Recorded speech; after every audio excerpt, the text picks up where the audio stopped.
तो देखिए, गुजरात की बात यहां पर हो रही है क्योंकि चुनाव है इस वक्त गुजरात में, और गुजरात के जायके की बात ना हो ऐसा हो नहीं सकता। जायका और जबान में एक समान मीठा मिलाने वाले गुजराती अक्सर दूसरे के नाम में भाई जरूर लगाते हैं। जेना भाई भी एक ऐसा ही नाम है। पूरा नाम बोलें तो मोहम्मद अली जिन्ना भाई, मुल्क के बंटवारे का सबसे बड़ा विलन, जिन्हें बाद में जिन्ना के नाम से जाना गया। अब सवाल यहां पर यह उठता है कि जेना भाई जिन्ना कैसे बन गया आखिर, और बंटवारे के विलन का गुजरात कनेक्शन क्या है। एबीपी न्यूज संवाददाता जितेंद्र दीक्षित की यह सुपर एक्सक्लूसिव रिपोर्ट आपको दिखाते हैं।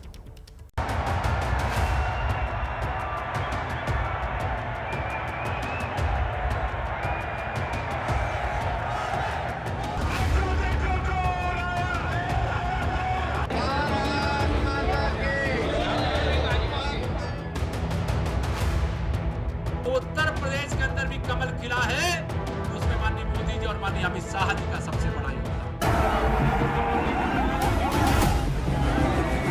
भारी एंटी इनकम्बेंसी है। गुजरात चुनाव को कांग्रेस पार्टी गुजरात में जीतेगी।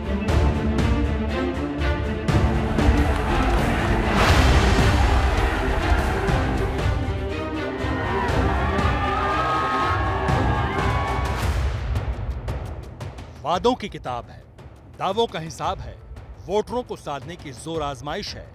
गांधीनगर की गद्दी पर काबिज होने के लिए हर पार्टी जोर लगा रही है। गुजरात में इन दिनों जबरदस्त चुनावी बयार बह रही है, और हो भी क्यों ना, 1.5 हफ्ता ही तो बचा है जब एक बार फिर गुजरात मॉडल का इम्तिहान होना है। अहमदाबाद का साबरमती रिवर फ्रंट हो या गुजरात का सबसे ज्यादा आबादी वाला शहर वडोदरा, सूरत की सड़कों से लेकर मेहसाणा के मोहल्लों तक चुनावी गुफ्तगू का ही दौर है। लेकिन हम आपको राजकोट लिए चलते हैं, चंद सवालों का जवाब तलाशने के लिए।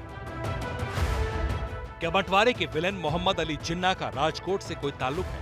क्या जिन्ना के खानदान की निशानियां अब भी वहां मौजूद हैं? क्यों राजकोट का एक गांव जिन्ना के नाम से बेहद नफरत करता है? एक हिंदू जेना भाई ठक्कर का बेटा आखिर जिन्ना कैसे बना? गुजरात में चुनावी समर के बीच पाकिस्तान से लेकर मुल्क के टुकड़े करने वाले जिन्ना का जिक्र भी होता रहा है। इसलिए इन सवालों का जवाब जानने एबीपी न्यूज की टीम ने राजकोट का रुख किया। अहमदाबाद से करीब 200 किलोमीटर का फासला तय करने के बाद राजकोट के पानेली मोटी गांव का गेट सामने था। गुजरात में चुनाव हो तो किसी न किसी बहाने पाकिस्तान का जिक्र हो ही जाता है। तो आइए अपनी चुनावी यात्रा के दौरान आज हम आपको ले चलते हैं एक ऐसे आदमी के गांव जिसने की पाकिस्तान बनवाया। उसे पाकिस्तान में वैसा ही सम्मान मिलता है जैसा सम्मान महात्मा गांधी को भारत में। जी हां, हम बात कर रहे हैं मोहम्मद अली जिन्ना की, जिनका की पुश्तैनी गांव इसी गुजरात में है, और यह है उनका वो गांव पानेली मोटी। गांव के बाहर बने गेट पर पानेली मोटी लिखा था। गेट से अंदर जाने के चंद कदमों के बाद ही गांव शुरू हो जाता है। गुजरात के बाकी इलाकों की तरह यहां भी जगह जगह चुनावी पोस्टर दिखते हैं। पानेली मोटी गांव राजकोट जिले के उपलेटा तहसील में है। ये गांव यूपी बिहार के गांव से बिल्कुल अलग है। गांव में शहरों की तरह दुकानें हैं, बैंक है, और गांव के भीतर बड़े ट्रक भी आराम से आवाजाही कर लेते हैं। आगे बढ़ने पर एक चौराहा नजर आता है। एबीपी न्यूज की टीम गांव के बीचों बीच पहुंच चुकी थी। आम भारतीयों की नजर में जिन्ना एक विलेन है, जिनकी वजह से देश को विभाजन की त्रासदी झेलनी पड़ी और हिंदू मुसलमानों ने एक दूसरे के साथ खून खराबा किया। जिन्ना के इस गांव के लोग उनके बारे में क्या सोचते हैं, और इस गांव के लोगों को कैसा लगता है जब इस गांव की पहचान जिन्ना के गांव के तौर पर होती है। यकीन नहीं था कि जिस जिन्ना की नफरती सोच ने सरहद पर बंटवारे की खूनी लकीरें खींची थी, उस जिन्ना के खानदान का इस गांव से ताल्लुक रहा है। इस बीच हमें अतुल चाग मिले, पानेली मोटी के ही रहने वाले, पेशे से पत्रकार हैं। बातों का सिलसिला उन्हीं से शुरू हुआ। मोहम्मद अली जिन्ना कि जो उसके परदादा थे वो इधर के रहवासी थे, मूल निवासी इधर के थे, मोटी पानेली का। उसका अभी पुश्तैनी घर भी इधर मौजूद है। पत्रकार अतुल चाग से बात करने पर यह तो पता चल चुका था कि जिन्ना के खानदान का इस गांव से ताल्लुक रहा है, लेकिन क्या जिन्ना के खानदान की कोई निशानी इस गांव में अब भी मौजूद है? इस सवाल का जवाब गांव की तंग गलियों के बाद मिल गया। गांव की घुमावदार गलियों में आगे बढ़े तो 2 मंजिला मकान नजर आया। गेट पर बड़ा सा लकड़ी का दरवाजा था। दस्तक दी तो एक बुजुर्ग महिला ने दरवाजा खोला। आगे बढ़े तो बरामदे के सामने चौड़ा सा आंगन था।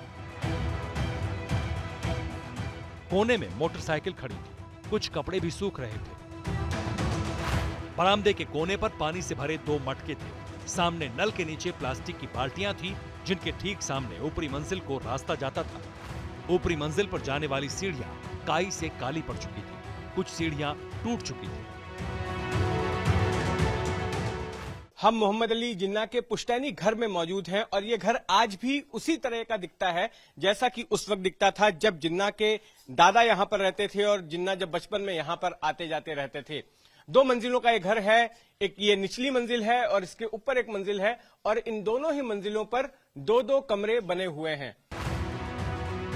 करीब 110 साल पुराना ये घर 2 मंजिला है। गुजरात में इस तरह के घर खूब मिलते हैं। इस घर में अब प्रवीण पोकिया नाम के किसान अपने परिवार के साथ रहते हैं, जो अपने घर को जिन्ना का घर बताए जाने से परेशान हैं। उन्होंने बात करने से इनकार कर दिया, लेकिन गांव के लोग जिन्ना के खानदान की कहानी विस्तार से बताते हैं। इस घर के पड़ोस में रहने वाले किरण भीम जानी भी उन्हीं में से एक है। यहाँ पर कब तक जिन्ना का परिवार रहता था? जिन्ना का परिवार यहाँ से आजादी के पहले ही चला गया था। हाँ। उनके दादा परदादा इस घर में? दादा वालजी ठक्कर लोहराना ज्ञाति के थे, हमारी ज्ञाति के थे। हिंदू धर्म थे, वैष्णव धर्म थे। ठाकुर जी की सेवा थी उसके घर में।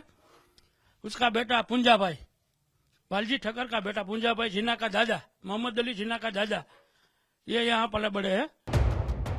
ये तो पता चल चुका था कि मोहम्मद अली जिन्ना के दादा पुंजाभाई ठक्कर अपने पूरे परिवार के साथ इसी गांव में रहा करते थे। जिन्ना और गांधी का चरित्र पढ़ने वाले दोनों के बीच कई समानताएं पाते हैं। दोनों ही गुजरात के काठियावाड़ इलाके से आते हैं।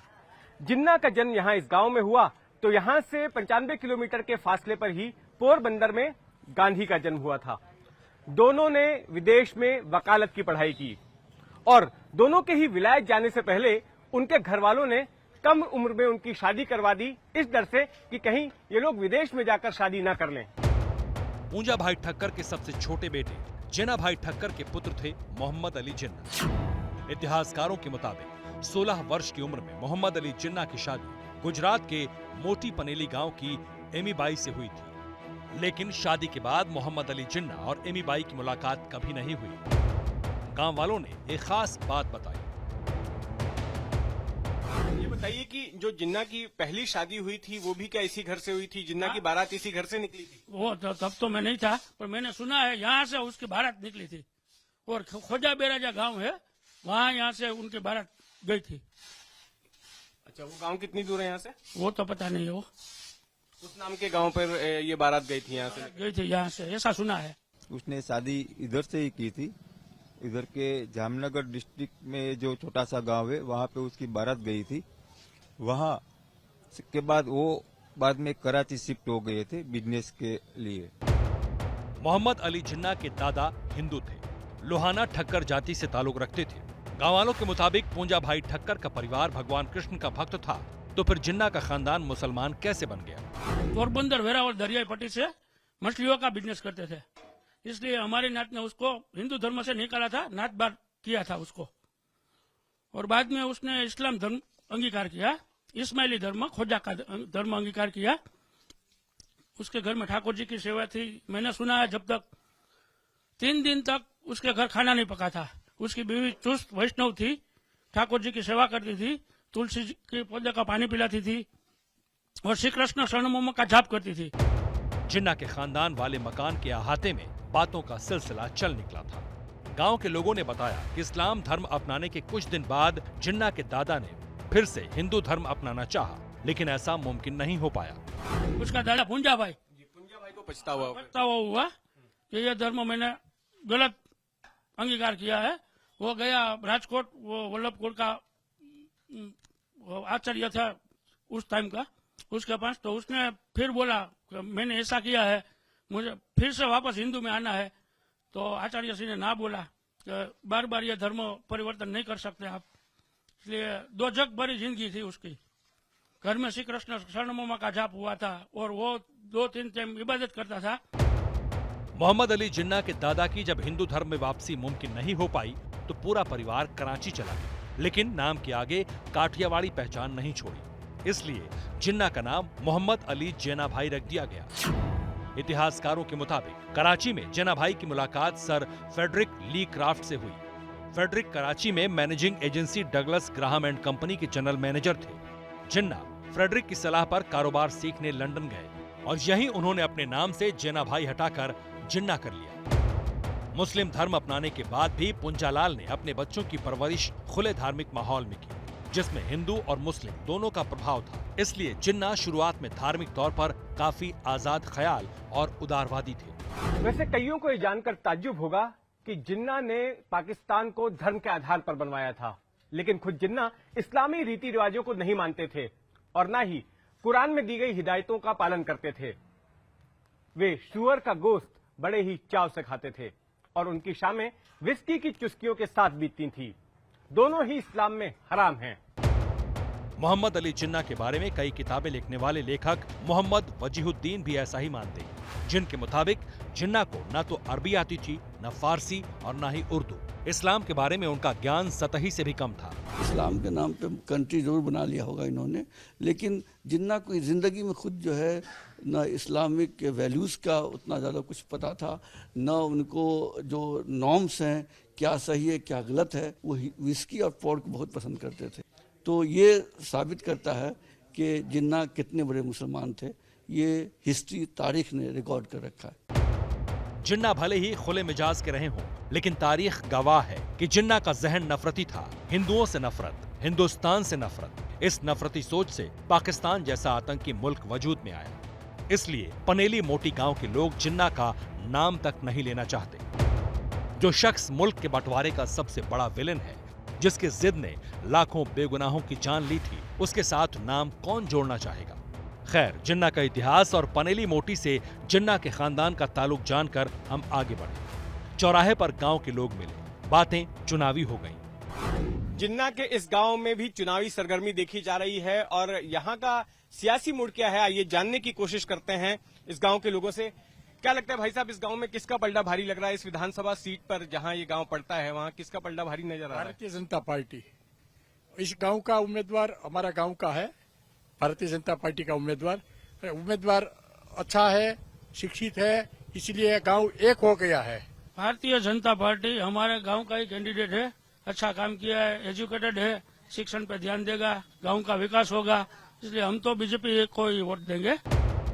बात चुनावी थी, दावे अपने अपने थे। वोटर किसके वादों पर भरोसा करेंगे, किसे शिकस्त देंगे, इसका पता तो 8 दिसंबर को ही चलेगा।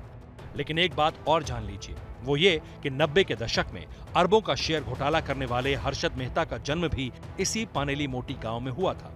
पानेली मोटी में पहले चरण के दौरान 1 दिसंबर को वोटिंग होनी है। कैमरामैन सचिन शिंदे के साथ जितेंद्र दीक्षित, एबीपी न्यूज, राजकोट। क्या मजबूरी है मेरी, बताइए। मैं अभी आपको बताती हूँ कि मैंने ओए होए होए होए नमकीन के चटकारे लेते हुए टकटकी मार के डिबेट शो को पॉज रिपीट कर करके देख रहे हैं जोगिंदर जी। इनकी तरह आप भी देखें अपनी फेवरेट डिबेट्स को रिपीट कर और डाउनलोड कीजिए एबीपी लाइव ऐप अपने स्मार्ट टीवी पर।